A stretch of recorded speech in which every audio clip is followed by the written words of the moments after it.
और घर के अंदर घरवाली है, और घरवाली का क्या कहना। अच्छा, हम ये बोलते रहते घरवाली, भाई घर तो हमारा है ना, बीवी का घर कैसे हो गया। कभी कभी शौहर लोग गुस्से में बीवी से क्या बोलते हैं, ज्यादा बोलेगी तेरे घर भेज दूंगा। बीवी के मायके को उसका घर कहा जाता है, और शौहर का जो घर होता है उसको बीवी की ससुराल कहा जाता है। आज से करेक्शन कर लो, इस गलती की इस्लाह कर लो। शादी के बाद औरत जिस घर में आई है वो उसका घर है, और ये कुरान कहता है कि वो उसका घर है। और हम लोग तो बगैर दलील के बात नहीं बोलते, दलील मैं दे देता हूं कुरान से। कुरान का 22वां पारा खोलो, बिल्कुल स्टार्टिंग में आपको यह आयत मिल जाएगी, वक़र्न फ़ी बुयूतिकुन्ना, ऐ नबी की बीवियों अपने घरों के अंदर रहा करो। घर तो नबी का था, कमरा तो नबी का बनाया हुआ था, मगर कुरान में अल्लाह ने अपने नबी की बीवियों से कहा अपने घरों में रहा करो, यह नहीं कहा अपने शौहर के घर में रहा करो। पता यह चला कि घर तो बीवी का होता है। औरतें खुश हो जाएं, घर तो तुम्हारा है, ये शौहर बेचारा किराएदार है। ये 24 घंटे में आप गौर करें, बीवी 24 घंटे में कभी कोई काम से चली गई, मार्केट चली गई, कोई किसी के यहां रिश्तेदारी में चली गई, वरना 24 घंटे में 20 घंटे 22 घंटे तो बीवी घर में रहती है। शौहर कितने घंटे रहता है भाई? शौहर रात में सोता है घर में, दिन में कारोबार के लिए, बिजनेस के लिए, नौकरी के लिए बाहर रहता है, उसका तो बहुत कम टाइम घर में होता है। इसलिए घर की असल मलका तो बीवी है, इसलिए औरत को घरवाली कहा जाता है, और बिल्कुल सही कहा जाता है। इसीलिए अल्लाह के नबी औरत के बारे में यह फरमाते हैं कि जब तुमको अपने घर की इस्लाह करनी है, घर को बेहतर बनाना है, तो घर वाली अच्छी लाना। मुझसे पहले शायद कोई आलिम दीन तकरीर कर रहे थे औलाद के ऊपर, औलाद की तरबियत कैसे करनी चाहिए, औलाद को कैसे सुधारना चाहिए, इस पर तकरीर कर रहे थे। मैं थोड़ी बहुत बंगला मुझे भी आती है, अल्पो अल्पो बंगला हमें बुझते पारी, थोड़ी थोड़ी हम भी समझते हैं। तो इससे ऐसा महसूस हुआ कि औलाद की तरबियत पर वो बोल रहे हैं। मैं आपको बताऊं कि औलाद की तरबियत का ताल्लुक, अभी औलाद दुनिया में नहीं आई है, आपका रिश्ता तलाश किया जा रहा है, औलाद की तरबियत तो यहीं से शुरू हो जाती है। जब आपकी मां आपके लिए रिश्ता तलाश करने जाए तो बोल दो अपनी मां से कि मां गरीब घर की बच्ची ले आना, थोड़ी शक्लो सूरत 19 हो ले आना, बहुत ऊंचा खानदान ना हो ले आना, मगर मां दीनदार बीवी मेरे लिए लाना, नेक बीवी मेरे लिए लाना, क्योंकि मेरे बच्चों की मां नेक होनी चाहिए। अल्लाह के नबी फरमाते हैं तुनकाहुल मरातु लिअरबईन, जब औरत का निकाह होता है तो 4 चीजें औरत के अंदर देखी जाती हैं। ले मालिहा, माल देखा जाता है। डुमरिया वाले क्या देखते हैं? बोलो भाई, हैं? अपाची देखते हैं? हाँ, अब ये सब भी चल रहा है भाई। अब तो शादी होती है, लड़कों से पूछा जाता है क्या मिला तुमको, 4 व्हीलर मिला कि 2 व्हीलर, जितना यानी लड़का जितना अच्छे पोस्ट पर है, अगर सरकारी नौकरी है तब तो क्या पूछना है, माशाल्लाह, तो रिश्ते तो चल के उसके घर आते हैं। और बेचारा अगर थोड़ा कम कमा रहा है तो कम उसको मिलेगा, लेकिन मिलेगा। बेटा पैदा होता है ना, माँ बाप खुश हो जाते, डॉलर आया है, डॉलर, इसको जब चाहे तब कैश कर सकते हैं। माल, आज लड़कियों और लड़कों की शादी को हमने तिजारत बना दिया, सौदा हो रहा है लड़कों का। और उलमा, मैं उन लोगों की बात कर रहा हूं जो आलिम हैं, उनकी भी शादी होती, वो भी जहेज ले रहे हैं, उनके बाप भी उनका सौदा कर रहे हैं। मेरे भाइयों, शर्मानी चाहिए हमें। नबी के दौर में कभी किसी दुल्हे से यह नहीं पूछा गया तुझे जहेज में क्या मिला। अल्लाह के नबी के दौर में एक साहबी हैं, उनका नाम अब्दुर्रहमान बिन औफ है। मक्का से मदीना आते हैं, खाली हाथ आते हैं, बिल्कुल खाली हाथ आते हैं, उनके पास कोई दौलत नहीं है। अल्लाह के प्यारे नबी ने उनको भाई बनाया, हजरत साद बिन रबी का।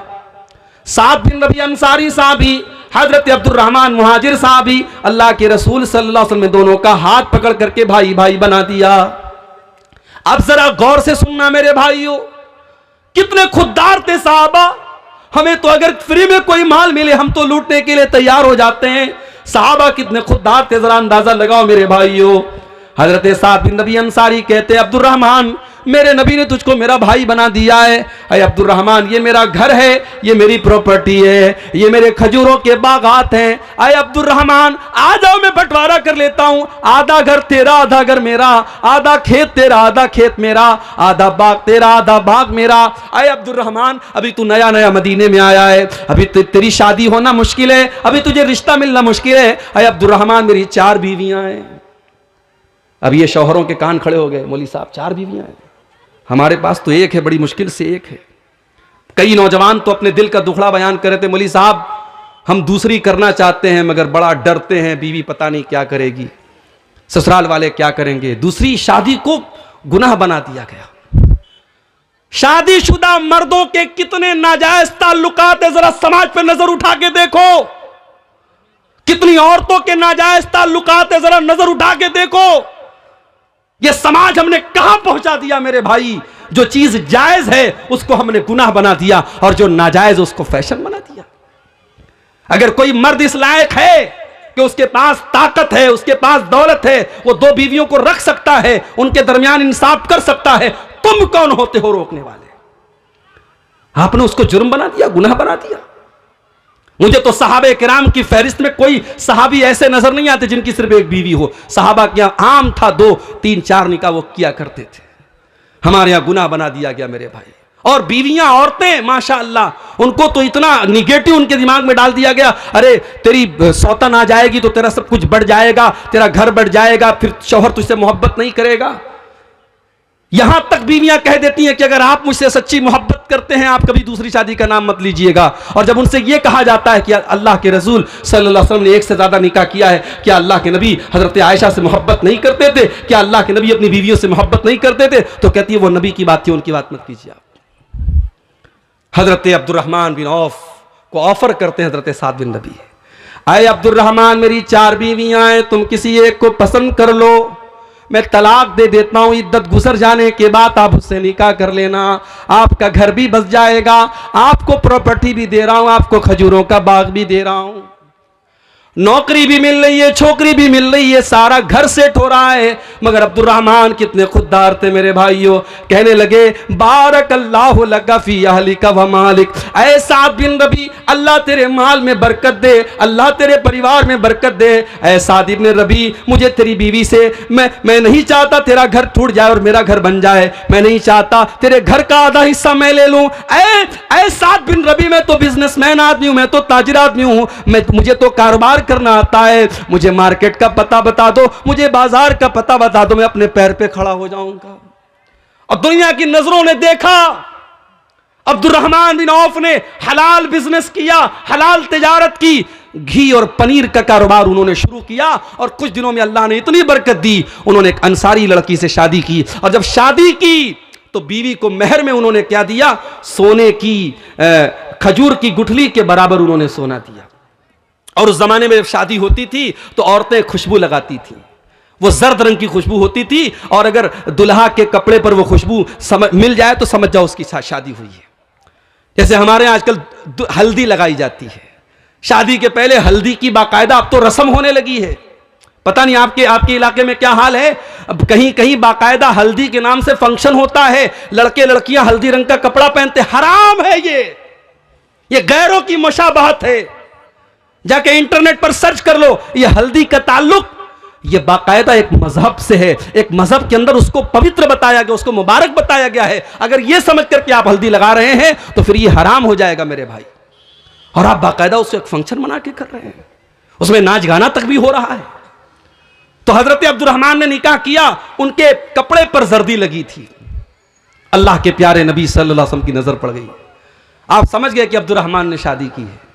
कहा है अब्दुर्रहमान, क्या तुमने शादी की है? हाँ अल्लाह के नबी, मैंने शादी की है। आपने फरमाया तुमने बीवी को मेहर में क्या दिया? देखो नबी का सवाल देखो, नबी ने ये नहीं पूछा तुमको जहेज में क्या मिला, क्योंकि साहबा के दौर में जहेज का कोई तसव्वुर ही नहीं था। वो खुददार लोग थे, वो आज हमारी तरह भिखारी नहीं थे मेरे भाइयों।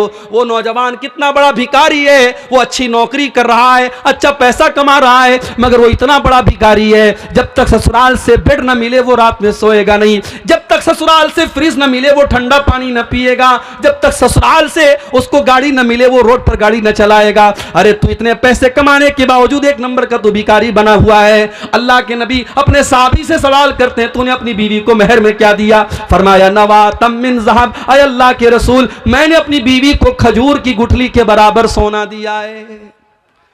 तो जब शादी करते हैं तो लोग माल देखते हैं, वह जमालिहा, और कुछ लोगों की नजर खूबसूरती पर होती है। मां चाहती है मेरी बहू ऐसी आए, पूरे गांव में पूरे इलाके में तारीफ हो, बहुत खूबसूरत बहू आई है। सिर्फ खूबसूरती देखी जाती है, सिर्फ रंग देखा जाता है। अगर अच्छी लड़की देख के आए, सब कुछ अच्छा है, दीनदार है, नमाजी है, पर्दा करने वाली है, लेकिन रंग थोड़ा सा दबा है, तो मां करके कहती है रिश्ता तो बहुत अच्छा था लेकिन लड़की का रंग थोड़ा सा दबा हुआ था, लड़की की हाइट थोड़ी सी कम थी। ओ लोगों, इन छोटी छोटी चीजों को तवज्जो न दो।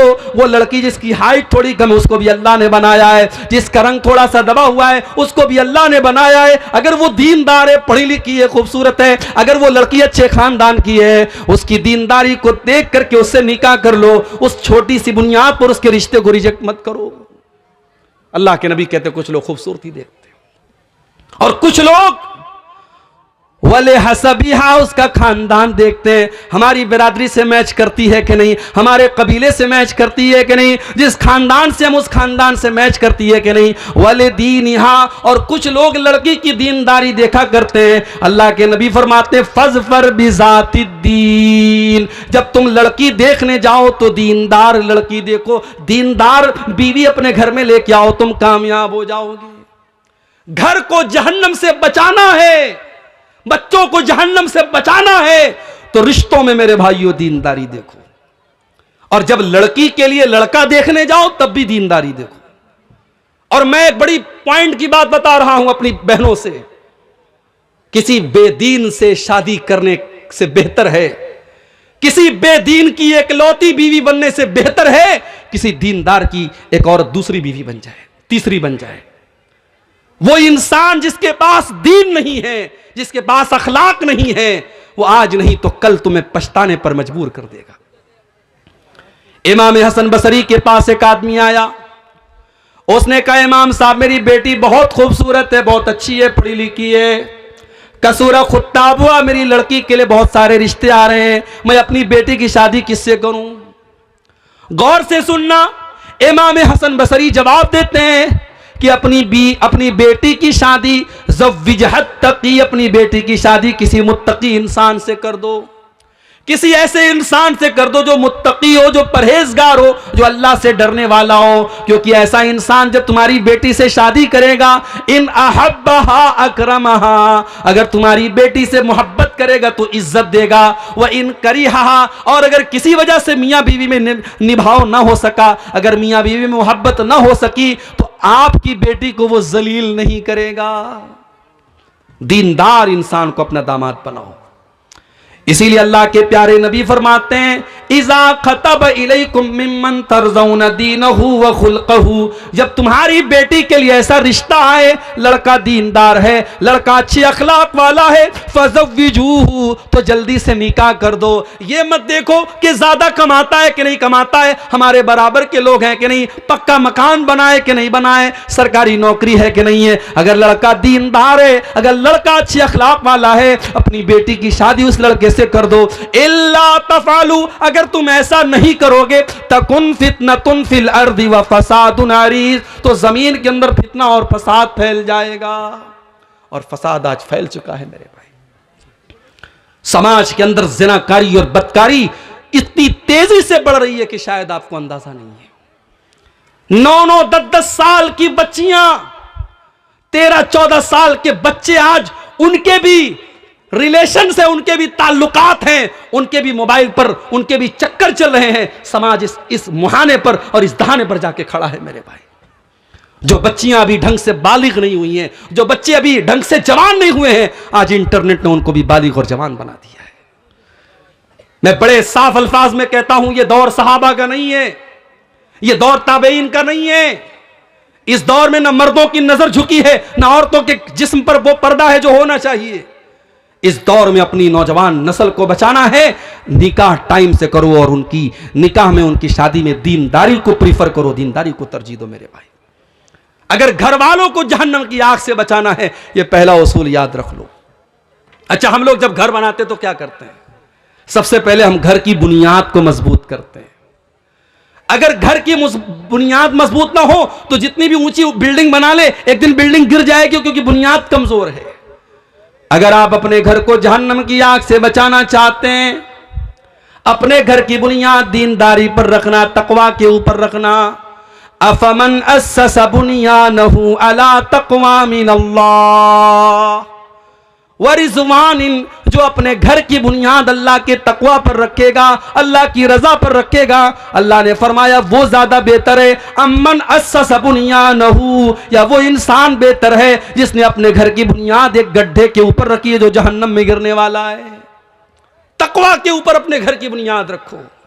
बेईमानी करके, चोरी करके, हराम तरीके से अगर पैसा कमा करके घर बना भी लिया, आज नहीं कल वो घर आपके घर वालों के लिए जहन्नम का जरिया बनेगा, बच्चों को बर्बाद करेगा, बीवी को बर्बाद करेगा। और आज देख लीजिए घर के क्या हालात हैं। कहीं सास बहू का मसला चल रहा है, कहीं देवर भाभी का मसला चल रहा है, कहीं ननद और भाभी में झगड़ा चल रहा है, कहीं देवरानी जेठानी में मसला चल रहा है। आज घरों में झगड़े हैं, लड़ाई है, बरकत नहीं है, सुकून नहीं है, चैन नहीं है, क्योंकि बुनियाद गड़बड़ है, बुनियाद तकवा पर नहीं है, बुनियाद दीनदारी पर नहीं है मेरे भाई। अगर घर वालों को जहन्नम की आग से बचाना है, घर के गार्जियन को चाहिए कि वो अपनी जिम्मेदारी को समझे। रात को 12 बजे लड़का अगर घर में आ रहा है, बाप की जिम्मेदारी है, पूछे तू कहां था।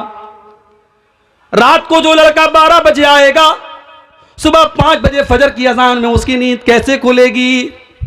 जवान बेटी रात को 2 बजे व्हाट्सएप पर चैटिंग कर रही है, मां की जिम्मेदारी है वो देखे वो किससे बातें कर रही है रात को 2 बजे, कौन सी ऐसी बात है जो रात को 2 बजे हो रही है। बाप ने 10,000 का मोबाइल दिलाया, लड़की कॉलेज में पढ़ने जाती है, उसके पास 60,000 का 70,000 का आईफोन आ जाता है। क्या माँ बाप का ये फर्ज नहीं बनता वो पूछे, मैंने तो 10,000 का तुझे मोबाइल दिलाया था, ये 50,000 का आईफोन तेरे पास कहां से आया।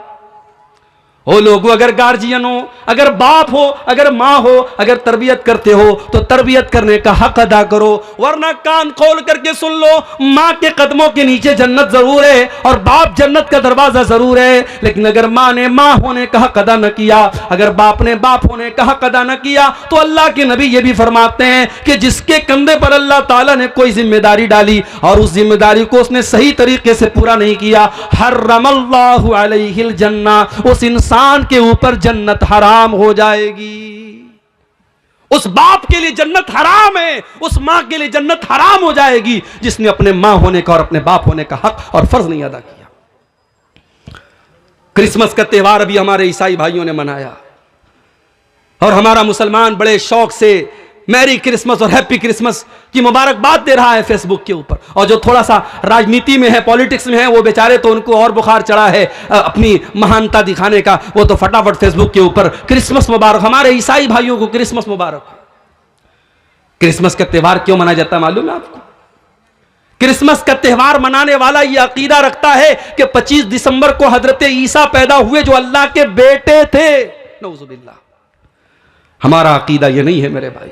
हमारे अकीदे के मुताबिक ये कुफ्र है, ये अल्लाह को गाली देना है, ये अल्लाह की तौहीन है कि अल्लाह का किसी को बेटा करार दिया जाए। अल्लाह बड़े गुस्से में फरमाता है कुरान में, वक़ालु इत्तख़ज़र रहमानु वलदा लक़द जीतुम शैअन इद्दा तकादुस समावातु यतफ़त्तरन मिन्हु व तनशक़्क़ुल अर्दु व तख़िर्रुल जिबालु हद्दा अन दअू लिर्रहमानि वलदा। ये लोग कहते हैं कि रहमान ने बेटा जना है, रहमान का बेटा है। अरे तुम कितनी गंदी बात अपने मुंह से निकाल रहे हो, इतनी खतरनाक बात अपने मुंह से निकाल रहे हो कि आसमान फट जाए और जमीन फट जाए और पहाड़ गिर जाए तो ये उतनी बड़ी बात नहीं है जितनी बड़ी बात ये है कि तुम अल्लाह का बेटा किसी को करार दे रहे हो। अल्लाह को गाली देना है, अल्लाह को बुरा भला कहना है, ये अगर कोई कहता है कि अल्लाह का बेटा है और आप उसको मुबारकबाद दे रहे साहब। हाँ, जाओ अपने ईसाई भाई से मोहब्बत करते हो, अगर उससे तुम्हें ताल्लुक और लगाव है तो जा करके उसको कुरान से हजरत ईसा की पैदाइश का वाकया सुना देना, उसको हजरत मरियम का वाकया सुना देना। मरियम पैदा हुई, मरियम की मां ने नजर मानी कि अल्लाह अगर तूने मुझे बेटा दिया, उस बेटे को मैं तेरी राह में लगा दूंगी, उस बेटे को मैं बैतुल मुकद्दस का खादिम बनाऊंगी। हाय हाय, आज वो माएँ दुनिया से खत्म हो गई जो अपने बच्चों को दीन के रास्ते में लगाया करती थी। आज तो माँ का सपना क्या है, अय अल्लाह मुझे ऐसा बेटा दे जो डॉक्टर बन जाए, जो इंजीनियर बन जाए, जो वकील बन जाए, जो जज बन जाए, जो पुलिस ऑफिसर बन जाए। मेरे भाइयों, अगर माँ का ये सपना है कोई गलत बात नहीं है, मगर वो माएँ समाज से खत्म हो गई जो ये चाहत रखती थी कि अल्लाह मेरा बेटा कुरान का हाफिज बन जाए, अय अल्लाह मेरा बेटा दीन का आलिम बन जाए, अय अल्लाह मेरा बेटा दीन की खिदमत करने वाला बन जाए। इमाम बुखारी रहमतुल्लाह अलैह, उनकी मां का वाकया, उनकी सीरत लिखने वालों ने लिखा है, इमाम बुखारी की अभी उम्र बहुत कम थी, बहुत छोटे से थे, 4-5 साल के थे। एक मर्तबा इमाम बुखारी बहुत बीमार हो गया, बुखार चढ़ गया उनको, और बुखार ऐसा चढ़ा, इतना सख्त बीमार हो गए इमाम बुखारी, उनकी आंखों की रोशनी चली गई। उनकी मां का बड़ा सपना था मेरा बेटा नबी की हदीसों का आलिम बने, नबी की हदीसों को याद करे, नबी की हदीसों का प्रचार प्रसार करे। मां ने देखा बच्चे की आंखें चली गई।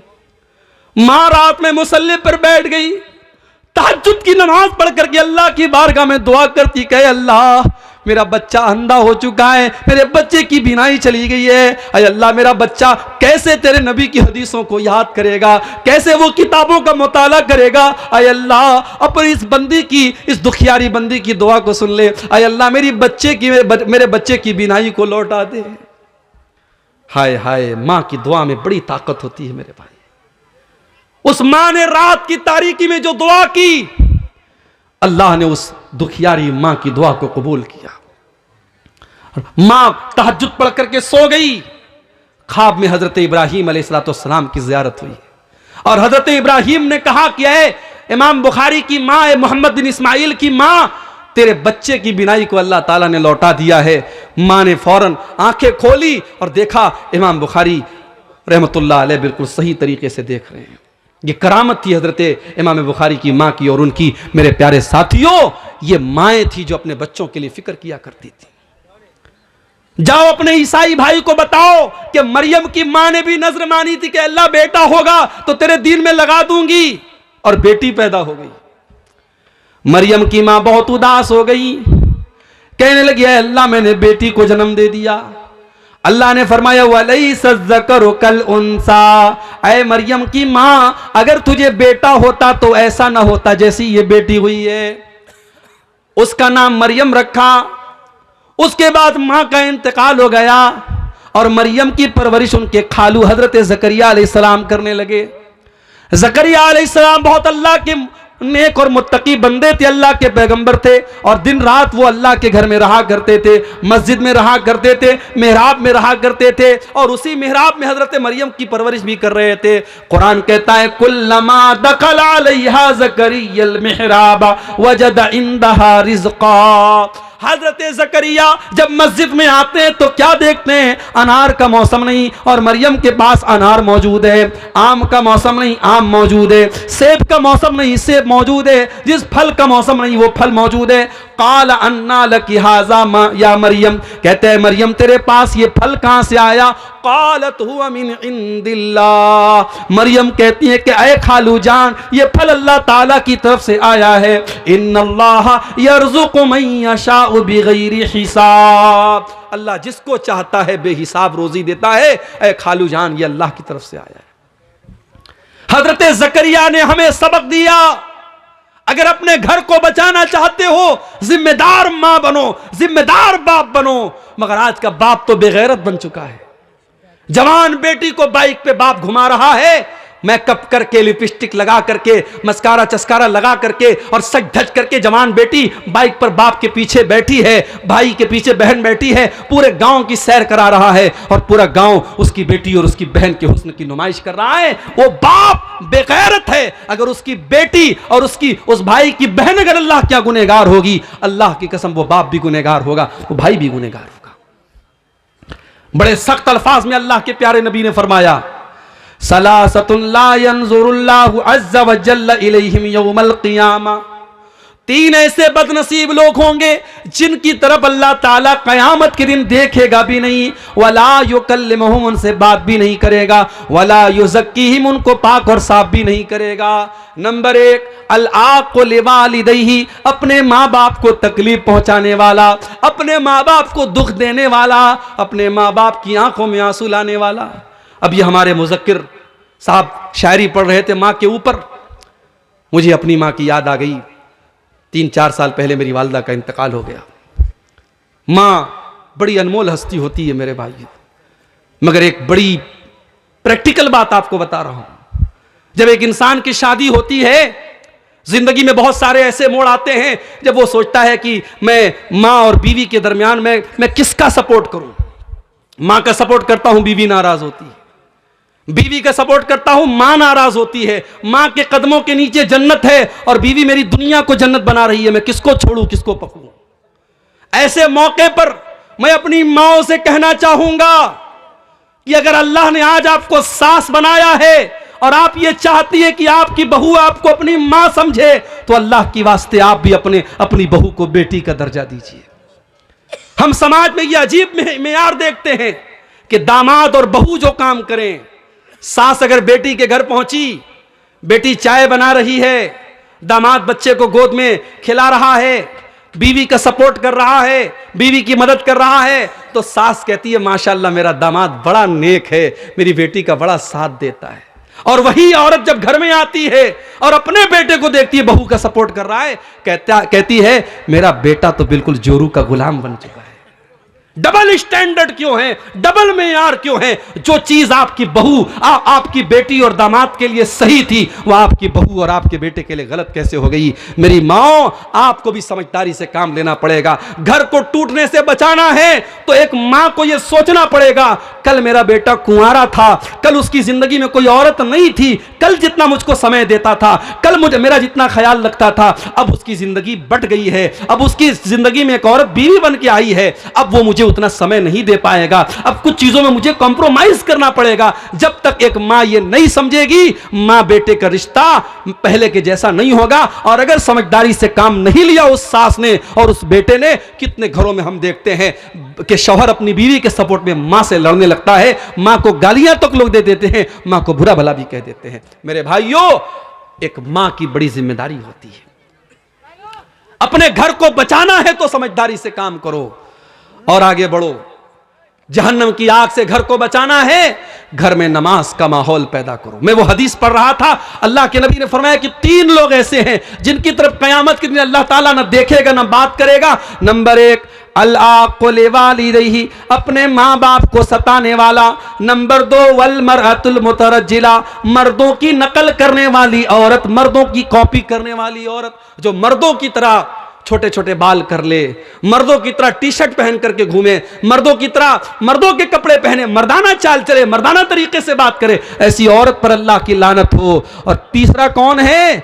अद्दयूस, वो बेगैरत मर्द, वो बेगैरत बाप, वो बेगैरत शौहर, वो बेगैरत भाई, अल्लज़ी युक़िर्रु फ़ी अहलिहिल खुबुस, जिसके घर में बेपर्दगी हो रही है, जिसके घर में बेहयाई हो रही है और उसको कोई फर्क नहीं पड़ रहा है। इसलिए जो बाप अपनी बेटी को बेपर्दा घुमा रहा है, जो शौहर अपनी बीवी को बेपर्दा घुमा रहा है, वो अपनी जहन्नम तैयार कर रहा है, अपने आप को और अपनी फैमिली को जहन्नम की आग में लेके जा रहा है, जबकि हमारा काम अपने परिवार को जहन्नम की आग से बचाना है मेरे भाई। लेकिन यहां एक बात और समझ लीजिए, किसी घर में ऐसा भी हो रहा है, घर के बाहर बड़ा पर्दा है साहब, लड़की जब भी निकलती है सर से पैर तक नकाब में निकलती है, मां भी नकाब में, बेटी भी नकाब में, बहन भी नकाब में, लेकिन घर के अंदर का माहौल बड़ा खराब है। घर के अंदर भाभी और देवर में बड़ा हंसी मजाक चल रहा है, देवर बड़ी बेहुदा और गंदी गंदी बातें भाभी से कर रहा है और भाभी कहती है अरे ये तो मेरा देवर है, मजाक में उड़ा देती है। ये याद रखना चाहिए मेरे भाइयों, देवर और भाभी का रिश्ता गैर महरम का रिश्ता है। हमारे इस्लाम में भाभी मां के बराबर नहीं है और देवर बेटे की बराबर नहीं है। देवर और भाभी में अगर भाई का इंतकाल हो जाए तो वो देवर अपनी भाभी से शादी कर सकता है, या भाई अगर अपनी बीवी को तलाक दे दे तो देवर भाभी की शादी हो सकती है। वो गैर महरम का रिश्ता है, इसलिए अल्लाह के नबी ने फरमाया कि गैर औरतों के पास तन्हाई में मत जाओ। तो सवाल किया गया है अल्लाह के नबी अफराइतल हमवा, अय अल्लाह के रसूल, शौहर के जो करीबी रिश्तेदार हैं, जैसे देवर है अपनी भाभी के लिए या जीजा है अपनी साली के लिए, तो अय अल्लाह के नबी क्या देवर अपनी भाभी के पास अकेले में जा सकता है? क्या जीजा अपनी साली के पास अकेले में जा सकता है? अल्लाह के प्यारे नबी ने फरमाया अल-हम व अल-मौत, देवर अपनी भाभी के लिए मौत है, जीजा अपनी साली के लिए मौत है। मौत क्यों कहा? उलमा ने इसकी शरह में लिखा क्योंकि अगर देवर भाभी में नाजायज रिश्ते ने अगर जन्म ले लिया तो चूंकि भाभी शादीशुदा है और शादीशुदा औरत अगर जिना करे, इस्लाम में सजा क्या है? सजाए मौत है। तो अगर देवर भाभी के बीच में पर्दा नहीं रखा गया तो यह सजाए मौत पे जाके खत्म होगा। इसलिए अल्लाह के नबी ने देवर भाभी के रिश्ते को मौत करार दिया है। बड़ी खतरनाक बात है मेरे भाई, हमें अपने घरों का जायजा लेना चाहिए। आज बहुत सारे घरों में महरम गैर महरम का कोई फर्क नहीं है। लड़का अपने दोस्तों को घर में लेके आता है, कमरे में बिठाता है, बहन से आके कहता है मेरे दोस्त लोग आए, चाय बना दो। बहन चाय बनाती है और चाय की कप ला करके अपने भाई के दोस्तों के सामने रख रही है। भाई बहुत खुश बना हुआ है, ये मेरी बहन है तो मेरे दोस्तों की भी बहन है, माफ करना मेरे भाई, आपकी बहन आपके दोस्तों की बहन नहीं है, और ना आपके समझने से वो बहन होगी ना दोस्तों के समझने से बहन होगी। बहन को चाहिए कि वो भाई के दोस्तों से पर्दा करे। आपको चाहिए कि अपनी बहन को अपने दोस्तों के सामने न लाएं, अपनी बीवी को अपने दोस्तों के सामने न लाएं, अपनी जवान बेटी को अपने मोहल्ले के गैर मर्दों से जिस तरीके से बचाते हो उन रिश्तेदारों से भी बचाओ जो आपकी बेटी के लिए गैर महरम है। इस्लाम ने अगर हमको हुक्म दिया है कि जिना के करीब मत जाओ, तो इस्लाम ने उन रास्तों को भी बंद किया है जहां से जिनाकारी घर में आ सकती है। कुरान कहता है वला तक़रबुज़ ज़िना इन्नहु काना फ़ाहिशतन व साअ सबीला, जिना के करीब भी न जाना ये बहुत गंदा रास्ता है, बहुत बुरा रास्ता है। अब जिना के करीब ले जाने वाला रास्ता कौन कौन सा है? कुरान कहता है वक़ुल लिल मोमिनीना यग़ुद्दू मिन अबसारिहिम व यहफ़ज़ू फ़ुरूजहुम, ऐ नबी ईमान वाले मर्दों से कह दो जब वो रास्ते में चला करे तो अपनी निगाहों को नीची रखा करें और अपनी शर्मगाह की हिफाजत करें। ये भी याद रखो, अगर औरत को पर्दे का हुक्म है तो मर्द को अपनी नजरों को झुकाने का हुक्म है। वो एक शायर कहता है सभी हम ही से कहते हैं निगाहें अपनी नीची रख, सभी हम ही से कहते हैं निगाहें अपनी नीची रख, कोई उनसे नहीं कहता न निकले यूं अया होकर। शायर कहता है कोई औरतों से नहीं कहता कि वो बेपर्दा होकर के ना निकले, सब हमसे कहते हैं निगाहें अपनी नीची रख।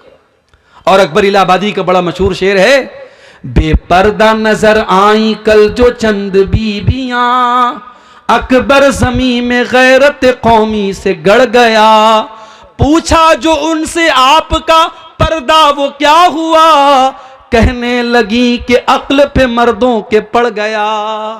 तो अगर औरतों को पर्दे का हुक्म है तो मर्दों को अपनी नजरों को झुकाने का भी हुक्म है। इन दोनों पर अमल होना जरूरी है। अगर समाज में औरत पर्दे में निकलेगी और मर्द की नजर नहीं झुकेगी तब भी समाज में इस्लाह नहीं हो सकती। औरत को पर्दे में निकलना है और मर्द को अपनी नजर झुका के चलना है।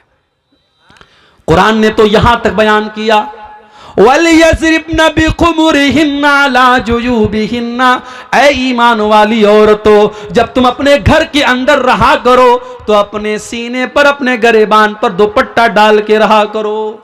भाई के सामने, बाप के सामने, अपने ससुर के सामने भी तुम्हारा दुपट्टा तुम्हारे सीने पर होना चाहिए। कहीं ऐसा ना हो कि इन महरम रिश्तेदारों के सामने तुम दुपट्टे के बगैर चली जाओ। ओ मेरी प्यारी माओ बहनों, जो इस्लाम इतना सख्ती के साथ आपको हुक्म दे रहा है कि भाई और बेटे के सामने भी आपको अपना दुपट्टा अपने गरेबान पे रखना है, वो इस्लाम इस बात की इजाजत कैसे दे देगा कि आप फेसबुक के ऊपर अपने फोटो डालें, आप व्हाट्सएप के स्टेटस पर अपने फोटो डालें, आप शादी की तैयारी कर रही हैं और अपने हाथों में मेहंदी की डिजाइन लगा के मेहंदी का फोटो आप इंटरनेट पे डालें। नहीं नहीं मेरी प्यारी माओ बहनों, कुरान कहता है वला युबदीना ज़ीनतहुन्ना, ऐ ईमान वाली औरतों अपनी खूबसूरती को अपने गैर मर्दों के सामने कभी जाहिर न करना। कुरान ने एक लफ्ज इस्तेमाल किया, खूबसूरती को जाहिर मत करो। अब मुझे बता दो, औरत का सर से पैर तक कौन सा ऐसा हिस्सा है जो खूबसूरती में दाखिल नहीं है? इसका मतलब यह हुआ कि उसे सर से पैर तक मुकम्मल नकाब और पर्दे में रहना है, उसे अपने हुस्न की नुमाइश नहीं करनी है। और कुरान यहां तक कहता है, वला यज़रिबना बिअरजुलिहिन्ना लियुअलम मा युख्फीना मिन ज़ीनतिहिन्ना। ऐ ईमान वाली औरतों, जब तुम पायल पहन करके अपने घर में चला करो तो जोर जोर से जमीन पर पांव मार के न चला करो। तुम्हारे पायल की झनकार गैर मर्दों तक पहुंचे, ये इस्लाम को गवारा नहीं है। जो इस्लाम एक औरत के पायल की आवाज को गैर मर्दों तक जाने की इजाजत नहीं देता है, वो इस्लाम इस बात की इजाजत कैसे देगा कि औरत अपनी खूबसूरती की नुमाइश करे? कुरान तो यहां तक कहता है, फला तखज़ान बिल क़ौलि फ़यत्मअल्लज़ी फ़ी क़ल्बिही मरज़। ऐ नबी की औरतों, ऐ नबी की बीवियों, जब तुम्हें किसी गैर मर्द से बात करना पड़े तो तुम ऐसी आवाज में बात मत करो जिसमें मिठास पाई जाती हो, जिसमें नरमी पाई जाती हो, बल्कि तुम कड़क अंदाज में बात करो। जैसे आज के दौर में मोबाइल का दौर है, मोबाइल पर किसी रॉन्ग नंबर से कॉल आ सकता है। अब अगर लड़की ने थोड़ा सा मिठास के साथ बात कर लिया, कौन बोल रहे हैं, अंदाज में अगर जरा सी मिठास आ गई, सामने वाले को लग रहा है कि यहां मेरी दाल गल जाएगी, यहां ग्रीन सिग्नल मिल रहा है मुझे। और जहां इसने कड़क अंदाज में बात कर ली, कौन बोल रहे हैं, किससे बात करनी है आपको? जहां सख्ती से घुड़क करके बात की, सामने वाले बेचारा उसका जितना उसका शबाब, उसका जो है जोश उठा था, वहीं पर वो बैठ जाएगा। कुरान करीम एक औरत को मोबाइल पर कैसे बात करना है, कुरान उसका भी अंदाज बता रहा है। फ़यत्मअल्लज़ी फ़ी क़ल्बिही मरज़, जिस मर्द के दिल में शहवत की बीमारी है, वो तुम्हारे बारे में कोई गलत ख्याल अपने दिल में न ला सके। वक़ुल्न क़ौलन मअरूफ़ा, और ऐ नबी की औरतों, बदतमीजी न करना, गाली गलौज से बात न करना, बल्कि जो भी बात करना ढंग से बात करना, लेकिन अंदाज कड़क होना चाहिए गैर मर्द के सामने। इसीलिए उलमा पसंद नहीं करते हैं कि औरत यूट्यूब पर आकर के तकरीर करे। हमारे बाज मर्दों को बड़ी अच्छी लगती है, मोहतरमा फला की तकरीर हम बड़े शौक से सुनते हैं। ठीक है, इस्लाम में मना नहीं है, औरत बयान कर सकती है, मगर औरत का बयान औरतों के दरमियान हो तो अच्छा हो। एक जनरल प्लेटफॉर्म पे जहां मर्द भी सुन रहे औरतें भी सुन रही, मुनासिब नहीं है। इसलिए कि गैर महरम से कुरान कह रहा है कि औरत जब बात करे कड़क अंदाज में बात करे। उसके बाद फरमाया, वक़र्न फ़ी बुयूतिकुन्ना, ऐ नबी की बीवियों, तुम अपने घरों के अंदर इज्जत के साथ रहा करो। औरत अपने घर में रहे, बिला जरूरत वो नौकरी नहीं कर सकती, बिला जरूरत वो घर के बाहर नहीं जाएगी। हां, बेवा हो गई, शौहर कमाने वाला नहीं है, बच्चों को पालना है, जायज हद में रहकर, पर्दे में रहकर के टीचिंग कर सकती है, पढ़ा सकती है, कोई जायज काम कर सकती है। मगर औरत का काम कमाना नहीं, कमाना मर्द का काम है, औरत का काम घर को संभालना है। वक़र्न फ़ी बुयूतिकुन्ना, ऐ नबी की औरतों, तुम इज्जत और वक़ार के साथ अपने घरों में रहा करो। वला तबर्रजन तबर्रुजल जाहिलियतिल ऊला, और जब तुम्हें घर के बाहर निकलना पड़े, कहीं शादी में जाना पड़े, किसी फंक्शन में जाना हो, किसी प्रोग्राम में जाना हो, जलसे में जाना हो, कहीं पर भी तुमको जाना हो, बन संवर करके, बंठन करके, अपने हुस्न की नुमाइश करके न निकलना जैसे दौरे जाहिलियत में औरतें निकला करती थी। इस्लाम तो यहां तक कहता है, अगर मस्जिद में औरत के नमाज पढ़ने का इंतजाम है, औरत मस्जिद में नमाज पढ़ने आ रही है, तो वहां पर भी वो खुशबू लगा करके ना आए। अगर वो खुशबू लगा करके आती है, अल्लाह के प्यारे नबी फरमाते हैं, वो वापस जाए और गुस्ल करे, और जब तक अपने बदन से खुशबू का वो असर नहीं हटा देगी, उसकी नमाज अल्लाह ताला क्यों कबूल नहीं होगी। इस्लाम इस मामले में इतना सख्त है मेरे भाई। उसके बाद फरमाया, व अक़िम्न सलाता व आतीन ज़काता, ऐ ईमान वाली औरतों, नमाज कायम किया करो।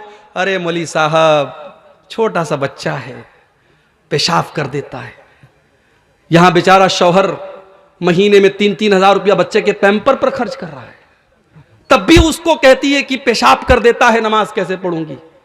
हजरत फातिमा ने क्या हसन हुसैन की परवरिश न की थी, क्या हजरत खदीजा ने अपनी बेटियों को पाला नहीं था। मेरी प्यारी माँ बहनों, उस जमाने में पैम्पर भी नहीं था, उस जमाने में लकड़ी जला करके आग जला करती थी, उस जमाने में गैस का चूल्हा भी नहीं था, उस जमाने में कपड़े हाथ से धोए जाते थे, उस जमाने में वॉशिंग मशीन नहीं थी। आज तो अल्लाह ने बहुत सारी नेमतों से आपको नवाजा है, आज तो गांव देहात में भी ये नेमतें पहुंच चुकी हैं। मेरी प्यारी माँ बहनों, नमाज पढ़ने में कोई बहाना न करना। नमाज अपने टाइम से आपको पढ़ना है। जैसे मर्दों के ऊपर नमाज फर्ज है, आपके ऊपर भी नमाज फर्ज है।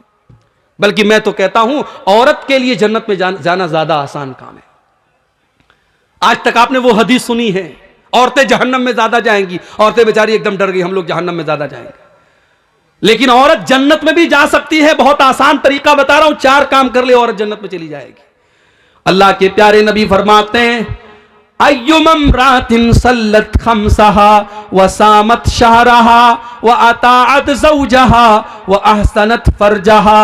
जो औरत 5 टाइम की नमाज की पाबंदी करे, रमजान का रोजा रखे, अपने शौहर की इताअत करे और अपनी इज्जत व आबरू की हिफाजत करे, दखलत मिन अय्यि अबवाबिल जन्नति शाअत, जन्नत के 8 दरवाजे उसके लिए खोल दिए जाएंगे।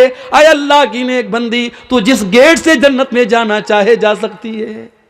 ओ मेरी प्यारी माँ बहनों, अगर जहन्नम में औरतें ज्यादा जाएंगी तो आप ये क्यों भूल गई कि ऐसी औरतें भी इस दुनिया में पैदा हुई हैं जिनको मरियम कहा जाता है, जिनको आसिया कहा जाता है। आसिया फिरौन की बीवी, फिरौन जैसे जालिम इंसान की बीवी। फिरौन इतना बड़ा जालिम है और अल्लाह ने उसकी बीवी को ईमान वाला बना दिया। और ये अल्लाह की नेक बंदी जब अल्लाह के ऊपर ईमान लाती है, फिरौन अपने महल से निकाल देता है और जंजीरों में जकड़ देता है। अपने महल को छोड़ करके, अपने शौहर की हवेली को छोड़ करके जेल की तारीकी में, जेल के अंदर अपनी जंजीरों में जकड़ी हुई फिरौन की बीवी अल्लाह से दुआ करती है, रब्बि इब्नि ली इंदक बैतन फिल जन्नह व नज्जिनी मिन फिरऔन व अमलिही व नज्जिनी मिनल कौमिज़ ज़ालिमीन। आय अल्लाह, तेरी तौहीद के लिए, तेरे दीन के लिए, आय अल्लाह मैंने फिरौन का महल छोड़ दिया। आय अल्लाह, अपनी इस बंदी को तू जन्नत में एक महल अता फरमा दे। आय अल्लाह, इस जालिम फिरौन से मुझको नजात दे दे। अल्लाह ने कयामत तक के ईमान वालों के लिए फिरौन की बीवी को आइडियल और नमूना बना दिया। इसका मतलब यह हुआ, अल्लाह के यहां यह नहीं देखा जाएगा कि रिश्ता कैसा था, अल्लाह के यह देखा जाएगा किरदार कैसा था। हजरत नूह अलैहिस्सलाम की बीवी और हजरत लूत अलैहिस्सलाम की बीवी, दोनों नबियों की बीवी उनके ऊपर ईमान नहीं लाई। इतने बड़े नबियों की बीवी ईमान नहीं लाई तो कुरान कहता है, फखानताहुमा फलम युगनिया अन्हुमा मिनल्लाह। हजरत नूह अलैहिस्सलाम की बीवी जहन्नम में जाएगी, हजरत लूत अलैहिस्सलाम की बीवी जहन्नम में जाएगी। नबी की बीवी है और ईमान नहीं लाई तो जहन्नम में चली गई, और फिरौन की बीवी है और ईमान लाई तो जन्नत में चली गई। मेरी प्यारी माँ और बहनों, आपका किरदार ऐसा होना चाहिए। आपके लिए मिसाल मरियम है और आपके लिए मिसाल आसिया है। कुरान कहता है, व अक़िम्नस सलाता, नमाज कायम करो, व आतीनज़ ज़का, ज़कात दिया करो। औरत जो जेवर पहनती है, औरत जो कंगन पहनती है, जो गले में हार पहनती है, जो कान में ईयररिंग पहनती है, अगर सोने का हार है, सोने का जेवर है और 85 ग्राम या उससे ज्यादा का है, और चांदी का जेवर है और 595 ग्राम या उससे ज्यादा है, उस पर साल में 2.5% ज़कात देना है। औरत को अगर शौहर ज़कात निकाल दे बहुत अच्छी बात है, अगर शौहर नहीं निकाल रहा है तो बीवी को उसकी ज़कात निकालनी पड़ेगी। उसके बाद अल्लाह फरमाता है, व अतीन अल्लाह व रसूलहू, ऐ ईमान वाली औरतों तुम अल्लाह की इताअत करती रहना और रसूल की इताअत करती रहना। इन्नमा युरीदुल्लाहु लियुज़हिबा अन्कुमुर रिज्सा अहलल बैति व युतहिरकुम तत्हीरा। ऐ नबी के घर की औरतों, अल्लाह ये हुक्म इसलिए दे रहा है क्योंकि अल्लाह तुमको हर गंदगी से पाक और साफ करना चाहता है। उसके बाद फरमाया, वज़कुरना मा युतला फी बुयूतिकुन्ना मिन आयातिल्लाहि वल हिकमा। ऐ नबी की औरतों, तुम्हारे घरों में कुरान और हदीस का दर्स होता है, कुरान पढ़ा जाता है और हदीस पढ़ी जाती है, उसको याद किया करो। आज हमारी औरतें कुरान और हदीस क्या याद करेंगी? बरेली का न्यूज आपने सुना होगा, मदरसे में पढ़ी हुई लड़की आज मुर्तद हो गई और किसी गैर के साथ भाग गई। ये हालात हो गए हमारे मुल्क के। हमारी मुसलमान बहन गैरों के साथ फरार हो रही है। मेरे भाइयों, कहीं ना कहीं पानी मर रहा है, कहीं ना कहीं हमारी तरबियत में कोताही है। हमने अपनी बच्चियों को कुरान तो पढ़ा दिया किसी मौलवी साहब के जरिए, मगर कुरान का मतलब नहीं पढ़ाया। हमने अपनी बच्चियों को कभी मदरसे में नहीं भेजा। बच्चियां स्कूल गई, कॉलेज गई, यूनिवर्सिटी गई, पढ़ तो लिया, लिख तो लिया, एजुकेटेड तो बन गई, मगर हमारी बच्चियों को दीन के बारे में कुछ नहीं पता। अल्लाह के वास्ते होश का नाखून लो, अपनी बच्चियों को दीन सिखाओ, अपनी बच्चियों को इस्लाम सिखाओ, अपनी बच्चियों को तौहीद सिखाओ। इसीलिए हजरत अली फरमाते हैं कि कुरान की जो ये आयत है, अल्लाह फरमाता है कू अनफुसकुम व अहलीकुम नारा, अपने घर वालों को जहन्नम की आग से बचाओ। हजरत अली कहते हैं इसका मतलब क्या है, अल्लिमूहुम व अद्दिबूहुम, अपने घर वालों को दीन सिखाओ। ये मदरसे जहां बच्चे बच्चियां पढ़ रहे हैं, इन मदरसों के लिए आज भीख मांगनी पड़ती है। आज हमारे बंगाली जबान में वो बेचारे नज़में पढ़ पढ़ के और शेर पढ़ पढ़ के आपसे चंदा मांगते हैं। होना तो ये चाहिए था आप खुद आगे बढ़ के देते। जिसकी 10,000 की ताकत है वो 10,000 देता, जिसकी 1 लाख की ताकत है वो 1 लाख देता। इन मदरसों के लिए भीख ना मांगनी पड़ती। मगर हाय, आज इन मदरसों को हमने इतना कमजोर बना दिया। जब तक घर घर जाके लोग भीख ना मांगे, ये मदरसे नहीं चल सकते। मेरे भाइयों, अपनी बच्चियों और बच्चों को इन मदरसों में दीन की तालीम दो, तभी आपकी बच्चियां बच सकती हैं। और कुरान ये भी कह रहा है मुसलमान के घर में कुरान और हदीस का दर्स होना चाहिए। इसलिए वक्तन फवक्तन, साल में आपने एक बार जलसा करा लिया, बहुत अच्छी बात है, लेकिन वक्तन फवक्तन किसी आलिम के जरिए या आलिमा के जरिए घर घर भी छोटे छोटे प्रोग्राम होने चाहिए। औरतों के मखसूस प्रोग्राम होने चाहिए। आज कितनी औरतें हैं, नमाज का तरीका उनको नहीं आता, वजू का तरीका उनको नहीं आता, गुस्ल का तरीका उनको नहीं आता, पाकी नापाकी के मसले उनको नहीं आते, तौहीद का मसला उनको नहीं आता, शिर्क क्या है उनको नहीं आता। कितनी औरतें हैं, कितने शिरकिया कामों में पड़ी हैं। मेरे भाइयों, कुरान कहता है वज़कुरना मा युतला फी बुयूतिकुन्ना मिन आयातिल्लाहि वल हिकमा, ऐ नबी की औरतों, अपने घरों में कुरान और हदीस जो पढ़ा जाता है उसको याद करो। और आखिरी 2 बात बयान करके बात खत्म कर रहा हूं, क्योंकि आप सर्दी में बैठे हैं, मुझे एहसास हो रहा है। मैं इस स्टेज पर बैठा हूं, यहां लोग बैठे हैं, सर्दी कम महसूस हो रही है, आपको ज्यादा महसूस हो रही होगी। 2 बातें और आपके सामने रखता हूं। घर को अगर जहन्नम की आग से बचाना है मेरे भाई, घर में मोहब्बत पैदा करो। बीवी अपना हक अदा करे, शौहर अपना हक अदा करे। आज शौहर आते हैं, मौलवी साहब ऐसी तकरीर कीजिए औरत एकदम मेरी खिदमत गुजार बन जाए। औरतें ये चाहती है ऐसी खिदमत, ऐसी तकरीर करे कि शौहर बिल्कुल उनके ताबेदार हो जाएं। बीवी चाहती है शौहर उसका हक अदा करे, शौहर चाहता बीवी उसका हक अदा करे। आओ अपने नबी के पास चलते हैं। अल्लाह के प्यारे नबी सल्लल्लाहु अलैहि वसल्लम से पूछा गया अय्युन निसाई खैर, अय अल्लाह के नबी कौन सी औरत सबसे अच्छी औरत है। बड़े गौर से सुनना मेरी माओ, रात रात भर आपने तहज्जुद पढ़ लिया होगा, हो सकता है आपने हर महीने 3-3 नफली रोजे रखे होंगे, हो सकता है आप रोजाना 5-5 पारे कुरान की तिलावत करती होंगी, मगर अल्लाह के नबी से जब पूछा गया कि कौन सी औरत सबसे अच्छी औरत है, नबी ने फरमाया 3 क्वालिटी जिसके अंदर पाई जाए, 3 चीजें जिस औरत के अंदर पाई जाए वो सबसे अच्छी औरत है। अल्लती तसुर्रुहु इज़ा नजर, जब शौहर देखे तो खुश हो जाए। या तो उल्टी बात है, शौहर घर में आता है, बाल बिखरा है, कपड़े महक रहे हैं पसीने से, तेल की बदबू आ रही है, मसाले की बदबू आ रही है। हाँ, शादी में जाना है तो 1 घंटे वो पूरा मेकअप करेगी, पूरे चेहरे पर क्रीम पोतेगी और पाउडर लगाएगी। और आजकल तो माशाल्लाह ऐसा ऐसा मेकअप चल रहा है कि अगर औरत जो है उसके मोबाइल पर अगर वो फेस लॉक लगा ले और मेकअप करके अपने मोबाइल पर फेस वो ओपन करने की कोशिश करे तो मोबाइल कहेगा मोहतरमा कौन है आप। बच्चा नहीं पहचानेगा मां को, ऐसा मेकअप हो रहा है ब्यूटी पार्लर के अंदर। तो शौहर के लिए कोई मेकअप नहीं कर रही है, जबकि तेरे मेकअप का हकदार तेरा शौहर है। जब तुझको मालूम है मेरा शौहर रात को 10 बजे आता है, 9 बजे बैठ जा मिरर के सामने, आईने के सामने, और अपने आप को इतना सजा ले, इतना संवार ले, इतना खूबसूरत बना ले कि शौहर जब बाहर की टेंशन लेके आए और बीवी का चेहरा मुस्कुराता हुआ देखे, उसके बदन की खुशबू को महसूस करे, तो शौहर की सारी थकावट दूर हो जाए। अल्लती तसुर्रुहु इज़ा नजर, जब शौहर देखे तो खुश हो जाए। दूसरी चीज वह तुतीउहु इज़ा अमर, जब शौहर कोई हुक्म दे तो माने। यहां तो होता हम क्यों माने, हम कोई उसकी नौकरानी है। नौकरानी की बात नहीं है। मियां बीवी का रिश्ता कोई मालिक और नौकरानी का रिश्ता नहीं है। मगर हां, स्कूल में एक प्रिंसिपल होता है, एक टीचर होता है। टीचर को उसी हिसाब से पढ़ाना है जैसे प्रिंसिपल कह रहा है। अगर हर टीचर प्रिंसिपल बनेगा, स्कूल बंद करना पड़ेगा। घर भी एक स्कूल है और घर का प्रिंसिपल मर्द है और औरत उसके अंडर में काम करेगी। अगर शौहर की कोई बात है तो बीवी को चाहिए कि माने उसको। अल्लाह के नबी ने तो यहां तक कहा, देखिए ये हदीसें सुनकर के हमें अजीब लगता है, अल्लाह के नबी ने ऐसा क्यों कहा। मगर जब हम प्रैक्टिकल समाज में देखते तो हमको लगता है कि वाकई अल्लाह के प्यारे नबी ने बड़ी सच्ची बात कही है। आपने फरमाया, अगर शौहर अपनी बीवी को अपने पास बुलाए, बीवी को चाहिए अपने सारे काम छोड़ करके शौहर के पास जाए। वह इनकान तालत तन्नूर, यहां तक कि अगर वो चूल्हे पर रोटी पका रही है, चूल्हे पर है, तब भी वो जाए। ये कौन सी बात हुई? बिल्कुल बात हुई।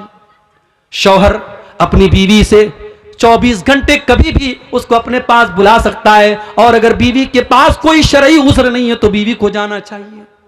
और अगर बीवी इनकार करती है, अल्लाह के नबी फरमाते हैं, जिस बीवी का शौहर इस हाल में सो जाए कि बीवी को वो दावत दे और बुलाए और बीवी उसके पास जाने से इनकार कर दे, बिला कि भाई कोई मजबूरी हो, कोई बीमारी हो, कोई बात तो अलग बात है। अगर बगैर किसी उज़्र के बीवी शौहर की बात मानने से इनकार कर दे, लानतहल मलाइकतु हत्ता तुस्बिहा, तो सुबह तक फरिश्ते उस औरत पर लानत करते हैं। लेकिन यहां यह बात याद रहे कि यह मामला मियां बीवी का जो मामला है यह एक तरफा नहीं है। अगर बीवी को चाहिए कि शौहर के जज्बात का ख्याल रखे तो शौहर को भी चाहिए कि बीवी के जज्बात का ख्याल रखे। यह जोर जबरदस्ती का रिश्ता नहीं है, यह मोहब्बत का रिश्ता है, यह मानने मनवाने का रिश्ता है। और तीसरी चीज, वला तुखालिफहु फी नफ्सिहा व मालिही बिमा यकरा, बेहतरीन औरत की तीसरी निशानी कि वो औरत अपने माल, अपनी आबरू के सिलसिले में और शौहर के माल के सिलसिले में कोई ऐसा काम न करे जो शौहर को नापसंद है। शौहर की अलमारी की चाबी इसके हाथ लग गई, अब उड़ा रही है पैसा, शॉपिंग खूब कर रही है। अब शौहर ने वो पैसा किस जरूरत के तहत रखा है, शौहर को बगैर बताए उसका पैसा उड़ा रही है, गलत है ये। या शौहर ने मना कर दिया, फला को घर में मत आने देना, उसको घर में आने दे रही, ये गलत है। तो शौहर की मर्जी का ख्याल रखे अपनी आबरू के सिलसिले में और अपने शौहर के माल के सिलसिले में कोई ऐसा काम ना करे। अब आ जाइए दूसरी तरफ, अल्लाह के नबी के पास एक सहाबी आते हैं, मा हक़्क़ु ज़ौजति अहदिना अलैहि, ऐ अल्लाह के नबी बीवी का हक हमारे ऊपर क्या है। आज कोई मर्द मौलवी से यह सवाल नहीं करता, सब ये चाहते बीवी को मेरे साथ क्या करना चाहिए ये बताओ मौलवी साहब। लेकिन सहाबी उल्टा सवाल कर रहे हैं, मा हक़्क़ु ज़ौजति अहदिना अलैहि, ऐ अल्लाह के नबी बीवी का हक हमारे ऊपर क्या है। आपने फरमाया, अन तुतइमहा इज़ा तइमता, जो तुम खाओ अपनी बीवी को खिलाओ। तुम बाहर खा रहे हो देसी मुर्गा और बीवी को घर में भात खिला रहे हो, तुम बाहर बेहतरीन चीजें खा रहे हो और बीवी को उससे महरूम करो नहीं, जो तुम खाओ बीवी को खिलाने की कोशिश करो। वह तकसुहा इज़क्तसैता, और जिस मेयार का कपड़ा तुम पहनते हो उसी स्टैंडर्ड और मेयार का कपड़ा अपनी बीवी को पहनाओ। अगर तुम महंगे कपड़े पहनते हो, तुम ब्रांडेड कपड़े पहनते हो, तो बीवी को भी अच्छा कपड़ा पहनाओ। वला तज़रिबिल वजहा, और कभी बीवी के चेहरे पर हाथ न उठाना, कभी बीवी के चेहरे पर न मारना। वला तुक़ब्बे, और कभी बीवी से गाली गलौज न करना। वला तहजुर इल्ला फिल बैत, और जितना भी झगड़ा हो जाए, मियाँ बीवी का झगड़ा घर के बाहर न जाए, उसको कभी घर के बाहर न निकालना। यह बीवी का हक है आपके ऊपर।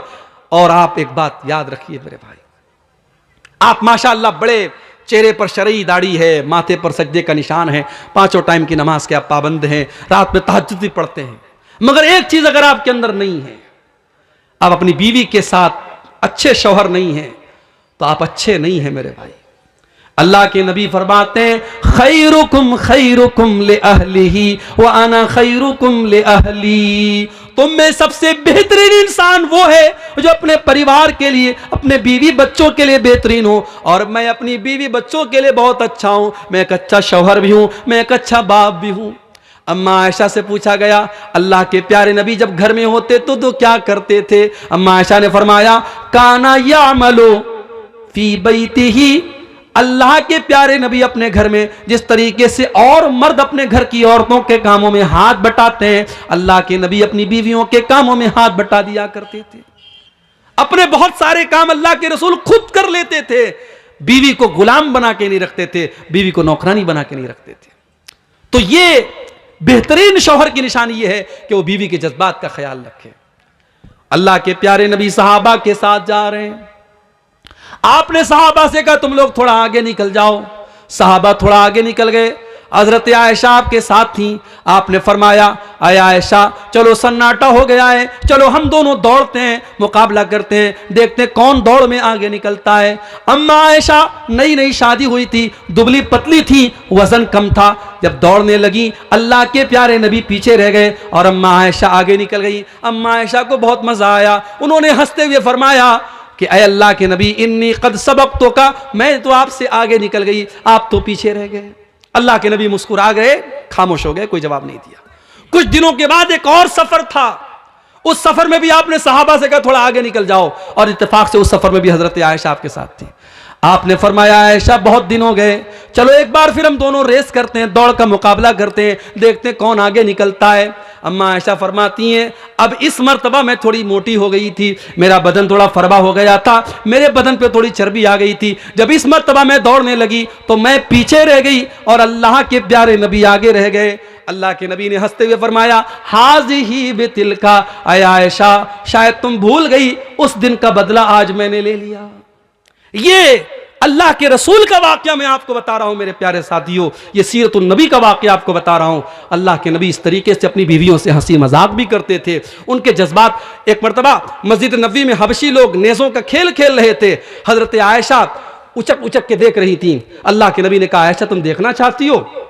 अल्लाह के नबी खड़े हो गए और हजरत आयशा अल्लाह के रसूल के कंधे पर सर रख करके उस खेल को देखने लगी और तब तक देखती रही जब तक थक न गई। जब थक गई अल्लाह के नबी ने कहा आयशा क्या बात है? कहा अल्लाह के नबी जब मैं अंदर जाती हूँ, अल्लाह के प्यारे नबी इस तरीके से अपनी बीवियों के जज्बात का ख्याल रखते थे। मेरे भाइयों, रिश्ते मोहब्बत से चलते हैं, रिश्ते कानून के डंडे से नहीं चलते हैं, रिश्ते कुछ मान कर कुछ मनवा करके चलते हैं। बीवी ये सोचे शौहर मेरे इशारों पर नाचे, शौहर ये सोचे कि बीवी मेरी गुलाम बन जाए, ऐसे काम नहीं चलता है। ये मोहब्बत का रिश्ता है, ये सुकून का रिश्ता है। घर को अगर जन्नत बनाना है और घर वालों को जन्नती बनाना है तो हमें इन चीजों का लिहाज रखना पड़ेगा। 2 पॉइंट और बात करके बात खत्म कर रहा हूं, 2 बजने वाले हैं। आखिरी चीज ये है मेरे भाइयों कि हम अपने घर में नेक लोगों को दावत दें। अगर हम चाहते हैं हमारे घर वाले जहन्नम की आंख से बचें और हमारे घर वाले नेक बने, तो नेक लोगों को आप घर में दावत दें, उलमा को दावत दें, सालेहीन को दावत दें। आपके दस्तरखान पे नेक लोग बैठेंगे, खाना खाएंगे, आपके बच्चे अदब सीखेंगे, आपके बच्चे इस्लाम सीखेंगे, आपके बच्चे ईमान सीखेंगे। हजरत नूह अलैहिस्सलाम अल्लाह से दुआ करते हैं रब्बी ग़िफ़िरली वली वालिदैया वलिमन दखल बैतिया मुमिनन वलिल मुमिनीना वल मुमिनात। ऐ अल्लाह मुझे भी बख्श दे, मेरे माँ बाप को भी बख्श दे, और ऐ अल्लाह जो ईमान वाला मेरे घर में दाखिल हो तो उसको भी बख्श दे। पता ये चला कि हजरत नूह अलैहिस्सलाम अपने घर में ईमान वालों को दावत देते थे। आप अपने घर में शराबियों को बुला के खाना खिला रहे हैं, जानियों को बुला करके अपने दस्तरखान पे दावत दे रहे हैं, इससे घर में बरकत नहीं आएगी। नेक और सालेह लोगों को आप दावत दीजिए। और आखिरी चीज ये है मेरे भाइयों कि आप जो है दुआ कीजिए। अगर आपको लगता है कि आपके घर में कोई बुराई है, आपका बच्चा गलत रास्ते पर चल रहा है, आपकी बीवी अल्लाह की नाफरमान है, आप उसकी इस्लाह की कोशिश कीजिए और अल्लाह से दुआ कीजिए। 2 दुआएं मैं सिखा रहा हूं, इसको याद कर लीजिए। पहली दुआ आपको कुरान के 19वें पारे में मिलेगी। 19वें पारे में सूरह फुरकान के आखिर में आपको यह दुआ मिलेगी। अल्लाह के नेक बंदे ये दुआ अल्लाह से करते हैं, रब्बना हब लना मिन अज़वाजिना व ज़ुर्रियातिना कुर्रत आयुन वजअलना लिल मुत्तकीना इमामा। आए अल्लाह हमारे बीवी बच्चों को हमारी आंखों की ठंडक बना दे, और अल्लाह हमें तो मुत्तकियों का इमाम बना दे। आपकी बीवी बच्चे आपकी आंखों की ठंडक कब बनेंगे? जब आपकी बीवी आपको नमाज के लिए उठाएगी। फजर की 5 बजे अजान हो रही है, अजान की आवाज आपके कानों में जा रही है और आप कंबल ओढ़ के लेटे हैं और बीवी आपको झिझोड़ करके उठाती है, उठिए जाइए नमाज पढ़िए। आपको सिगरेट पीता हुआ देख करके आपकी बीवी टोक रही है। ये चंदे आ रहे हैं, अल्लाह ताला इनको कबूल करे। मुझे नाम नहीं पता किसने ताउन किया है, अल्लाह कबूल करे। मैं ये कह रहा हूं मेरे भाइयों कि आपकी बीवी और बच्चे जब अल्लाह के फरमा बरदार बनेंगे तब आपकी आंखों की ठंडक बनेंगे। ईमान वाले ये दुआ करते कि अल्लाह हमारे बीवी बच्चों को हमारी आंखों की ठंडक बना दे। वजअलना लिलमुत्तकीना इमामा, और ऐ अल्लाह हमें तू मुत्तकियों का इमाम बना दे, इतना नेक बना दे, दुनिया मिसाल दे। मुत्तकी लोग ऐसे होते हैं, नेक लोग ऐसे होते हैं। एक दुआ आप ये याद कर लीजिए, और दूसरी दुआ जो हमारे बाप इब्राहिम अलैहिस्सलाम ने दुआ की थी, उस दुआ को याद कर लीजिए। रब्बिग़फिरली, हजरत इब्राहिम ने दुआ की, रब्बिजअलनी मुक़ीमस्सलाति व मिन ज़ुर्रियती रब्बना व तक़ब्बल दुआ। आय अल्लाह मुझे भी नमाज का पाबंद बना दे और मेरे बच्चों को भी नमाज का पाबंद बना दे। आय अल्लाह मेरी दुआ को कबूल कर ले। अपने बच्चों के लिए दुआ किया करो मेरे भाई, अपनी औलाद के लिए दुआ किया करो, अपनी औलाद के अकीदे के लिए दुआ किया करो कि अल्लाह मरते दम तक मेरे बच्चों को तौहीद पर रखना। इब्राहिम अलैहिस्सलाम ये भी दुआ करते हैं, रब्बि इन्नहुन्ना अज़लल्ना कसीरम मिनन नास। आय अल्लाह इन बुतों की वजह से बहुत सारे हलाक हो गए। वजुनुबनी व बनिया अन नाबुदल असनाम। आय अल्लाह तू मुझे और मेरे बच्चों को तो बुतों से बचाना, मेरे बच्चों को तो शिर्क से बचाना। अपनी औलाद की जैसे दुनिया की फिक्र करते हो मेरे भाई, अपनी औलाद की आखिरत की फिक्र किया करो। जब भी दुआ के लिए अल्लाह के सामने हाथ उठाया करो, अपनी औलाद के लिए, अपनी फैमिली के लिए भी दुआ किया करो। ये चंद बातें घरों की इस्लाह के ताल्लुक से मैंने रखी हैं। उम्मीद करता हूँ कुछ बातें, कुछ तल्ख भी आ गई, कुछ कड़वी भी आ गई। पहली मर्तबा आपके इलाके में आया हूँ, इस उम्मीद के साथ मैंने ये बातें रखी हैं कि हम सिर्फ एक कान से सुन करके दूसरे कान से उड़ा नहीं देंगे, बल्कि हम अमल करने की कोशिश करेंगे। अल्लाह से दुआ है रब्बुल आलमीन हम सबको अपने घरों की इस्लाह करने की तौफीक अता फरमाए। अल्लाह हम सब में से जो बाप हैं उनको एक जिम्मेदार बाप बना दे, जो माएँ हैं उनको जिम्मेदार माएँ बना दे, जो बीवियाँ हैं उनको नेक और दीनदार बीवियाँ बना दे। अल्लाह हमारे घरों को जन्नत निशान बना दे। हम सबको कहने सुनने से ज़्यादा अमल करने की तौफीक अता फरमाए। रब्बना तक़ब्बल मिन्ना इन्नका अंतस समीउल अलीम व तुब अलैना इन्नका अंतत तव्वाबुर रहीम। दुआ करा दें कोई और।